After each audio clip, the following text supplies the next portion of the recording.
அடுத்து நம்ம வந்து வி ஷேப் ஓப்பன் பீஸ் எப்படி ஸ்டிச் பண்ணுறதுன்னு பார்க்கலாம். அதுக்கு கிளாத் வந்து எடுத்துக்கோங்க. கிளாத்தோட விட்த் வந்து பார்த்திங்கன்னா ஒரு 2.25 இன்ச்சில் எடுத்துகிட்டு ராங் சைடாக வச்சு இந்த மாதிரி ஒரு 1/4 இன்ச் அளவுக்கு ஸ்டிச்சஸ் கொடுத்துக்கோங்க. கொடுத்துட்டு கீழ்ப்பக்கம் வந்து ஃபோல்டு பண்ணிடுங்க.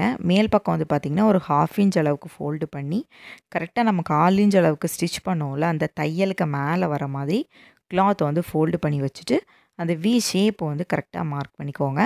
மார்க் பண்ணி நம்ம அந்த வி ஷேப் எந்த இடத்துலலாம் வருதோ அந்த இடத்துல எல்லாமே நம்ம வந்து இந்த மாதிரி ஸ்டிச்சஸ் கொடுத்துக்கலாம்.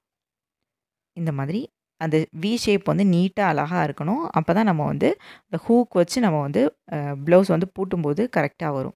இப்போ நம்ம வந்து கரெக்டாக ஸ்டிச் பண்ணி முடிச்சிட்டோம். எக்ஸ்ட்ரா இருக்கக்கூடிய பீசஸை வந்து அந்த ப்ளவுஸ் கிளாத் அளவுலேயே மேல் பக்கம் வந்து அதை மார்க் பண்ணி கட் பண்ணிடுங்க. இவ்வளோதான். நம்மளோட வி போர்ஷன் ஓப்பன் பீஸ் வந்து நம்ம வந்து ஸ்டிச் பண்ணி முடிச்சிட்டோம்.